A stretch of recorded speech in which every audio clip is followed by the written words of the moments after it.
बहू और बुलेट। घर के बाहर फट फट फट की जोर से आवाज हुई। सीमा को लगा कि पटाखे फूट रहे हैं। वो डर के मारे घर से बाहर निकली। देखा तो सामने योगेश यानी कि पतिदेव एक बुलेट बाइक पर बैठे हैं। अरे डर गई क्या?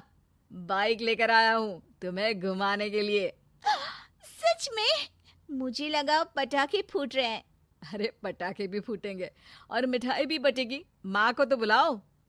माँ भी बाहर आ जाती है।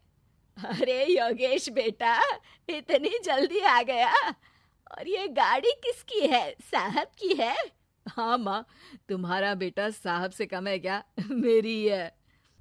अरे बेटा, इतनी बड़ी गाड़ी ले ली, इससे तो तू घोड़ा ही ले लेता। महंगी पड़ी होगी ना? माँ महंगी सस्ती छोड़ो और मिठाई लाया हूँ, गांव में बंटवा दो। अरे बंटवा क्यों दो? पीछे बैठो, गांव में बांट कर आते हैं। सब खुश थे।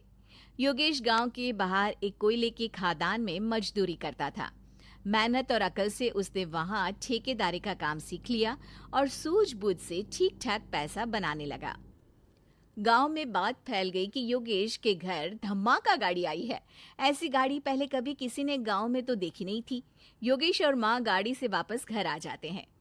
बेटा, बाबूजी ऊपर से देख रहे होंगे और आशीर्वाद भी दे रहे होंगे तुझे। वो होते तो उनको भी घुमाता माँ। पूरे गांव में नाच नाच के मिठाई बांटने जाते।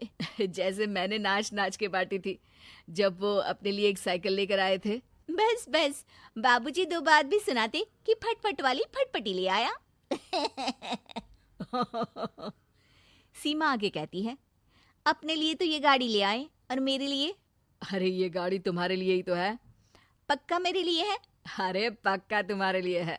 अगली सुबह जब योगेश सो रहा होता है तो उसे बाहर से गाड़ी की आवाज आती है। वो घबरा कर चिल्लाता है, चोर चोर, मेरी गाड़ी ले जा रहा है, चोर चोर। माँ भी जागती है और योगेश के साथ दरवाजे की तरफ भागती है।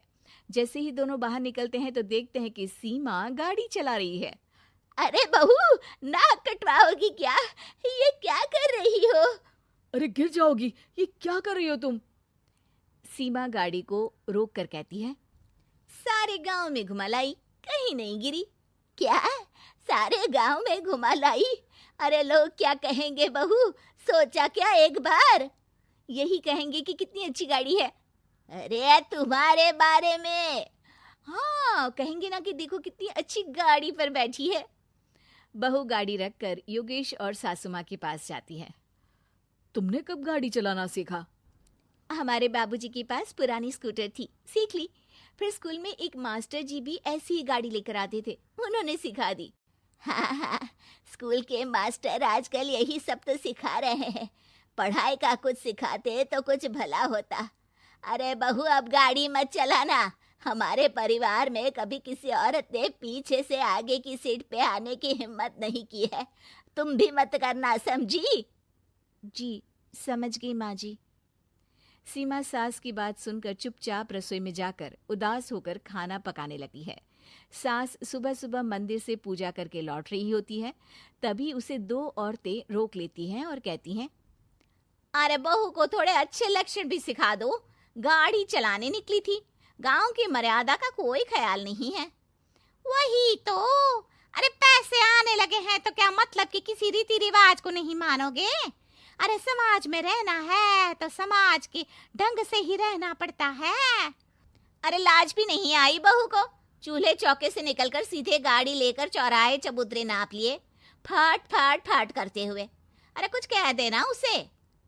अरे ये क्या कहेगी? बूढ़ी सास है, इनकी थोड़ी ना चलती होगी घर में। हाँ, बहू की ही चलती होगी, मर्जी भी और गाड़ी भी। सास सब सुनकर घर आती है और बहू को चिल्ला के बुलाती है, अरे नाक कटवा दी सबके सामने गाड़ी चलाकर। औरत जात गाड़ी नहीं चलाती। शहरों में तो 4 पहियों वाली गाड़ी भी चलाती हैं और हेलीकॉप्टर, हवाई जहाज भी। शहर में थोड़ी ना रहती हो मैडम साहिबा। आज के बाद गाड़ी से ही नहीं, यूं भी निकलना बंद तुम्हारा घर से। माँ सही कह रही है, कहीं भी जाना हो तो मुझे बता देना, मैं लेके चलूंगा। आज माँ को तुम्हारे कारण कितनी बातें सुननी पड़ी। इतना कहते हुए योगेश वहां से चला जाता है। बारिश की वजह से कारखाने के रोड पर कीचड़ रहता है, इसीलिए योगेश गाड़ी घर रख कर जाता है और किसी से लिफ्ट लेकर कारखाने पहुंचता है ताकि नई गाड़ी गंदी ना हो। लेकिन शाम को इतनी तेज बारिश होती है कि उसे वापस आने का कोई साधन ही नहीं मिलता। बारिश बढ़ती जाती है, रात के 11 बज जाते हैं। रास्ते में एक नदी का ब्रिज है, अगर उस पर पानी आ गया तो योगेश कारखाने में ही फंस जाएगा। पूरी रात भूखे प्यासे बितानी पड़ेगी। घना अंधेरा, बिजली की कड़कड़ाहट और तेज बारिश। राजेश डर भी रहा था, ठंड से कांप भी रहा था। तभी उसे रोड से आती हुई एक रोशनी दिखती है। वो देखता है कि उसके सामने एक बाइक आकर खड़ी हुई है। वो ऊपर वाले को धन्यवाद देकर उस बाइक वाले आदमी की तरफ बढ़ता है, पर पास जाकर देखता है तो भौचक्का रह जाता है। सीमा, तुम यहाँ इतनी बारिश में गाड़ी पर? पहले बैठो तो, नदी ब्रिज पे आ जाएगी तो जाना मुश्किल हो जाएगा। योगेश गाड़ी के पीछे बैठता है। सीमा गाड़ी चला रही है। मैंने तो तुमको पहचाना ही नहीं। गाड़ी की आवाज तो पहचानी होगी ना। अरे पर मुझे नहीं पता था कि तुम आओगी। अच्छा किया कि तुम आ गई। माँ नहीं आने दे रही थी, पर हमेशा पति पत्नी की रक्षा थोड़ी ना करेगा, पत्नी को भी तो करनी चाहिए। योगेश को सुबह अपने किए पर पछतावा होता है।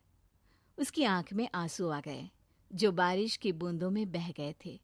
उसके बाद सीमा को सास ने और योगेश ने खुशी खुशी समाज की सीमा लांघने की मंजूरी दे दी। अब वो जहां भी जाती फट फट फट गाड़ी पे ही जाती।